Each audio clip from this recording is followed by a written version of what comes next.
কনকনে ঠান্ডাকে উপেক্ষা করেই শহরের বুকে চলছে ৪৭তম ইন্টারন্যাশনাল বুক ফেয়ার এবং অগণিত মানুষের ঢল নেমেছে, ভালোবাসা কুড়িয়েছে।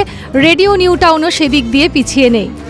আর এই মুহূর্তে রেডিও নিউ টাউনে স্টলে পেয়ে গেছি অথর অনন্যা মুখার্জিকে।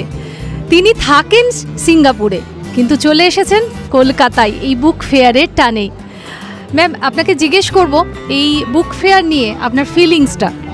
দেখুন, বাঙালি হিসেবে ছোটোবেলা থেকে বইমেলায় আসি, ধুলো হোক যাই হোক ভিড় হোক, বইমেলার টানটা সবসময় ছিল।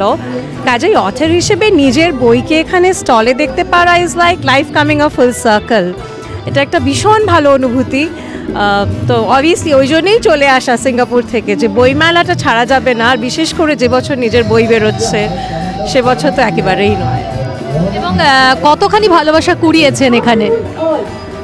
খুবই ভালোবাসা কুড়িয়েছি, মানে এমন এমন মানুষের কাছে ভালোবাসা পাচ্ছি যেটা কোনোদিন ভাবিও নি। এক্ষুনি একটি অল্প বয়সী ছেলে এসে বলল, আমার বাবা আপনার লেখার খুব ভক্ত, আপনি কি একটা সাইন করে কপি দেবেন, আমি তাহলে বাবাকে ওটা গিফট করব।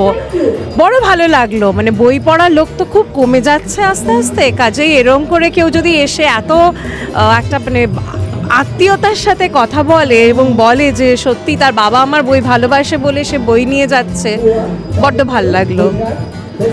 আর এবছর যে বইটি বেরিয়েছে তার সম্পর্কে যদি একটু দর্শক বন্ধুদের বলে দেন।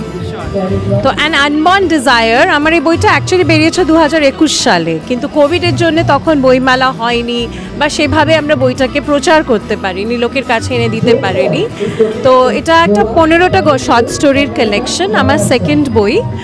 আর কিছুটা আমার নিজের অভিজ্ঞতা, কিছুটা ইমাজিনেশন, সারা পৃথিবী ঘুরে ঘুরে জড়ো করা নানান রকম ছোট গল্প, সেগুলো একসাথে বেঁধে আর কি আমার এটা প্রেজেন্টেশনটা।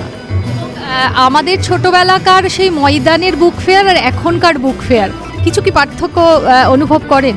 হ্যাঁ, আমি যখন আসছিলাম বাড়ি থেকে আমার কিন্তু মানে ওই ময়দানের বইমেলাটাই মাথায় ছিল, কিন্তু আমি এখানে এসে দেখছি ভীষণ ভালোভাবে অর্গানাইজড, যেটা আমার খুব ভালো লাগছে। ভিড়, এত ভিড় কিন্তু তবুও মনে হচ্ছে ভীষণ অর্গানাইজেশনটা এত ভালো, ওটা গায়ে লাগছে না।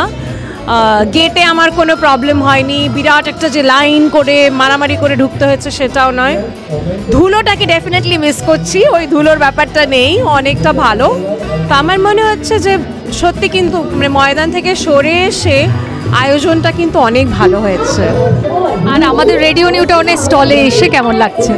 ভীষণ ভালো লাগছে। মানে বইমেলাটা মানে বই জিনিসটা, বই পড়াটা এত কমে গেছে, সারা পৃথিবীতেই এত কমে গেছে। সেখানে যে একটা উদ্যোগ নিয়ে আপনারা এখানে আছেন এবং বইয়ের ভালোবাসাটাকে লোকের কাছে পৌঁছে দিচ্ছেন, I think that is a big job. And radio new টাউনটা একটা অ্যাপ বেস রেডিও স্টেশন।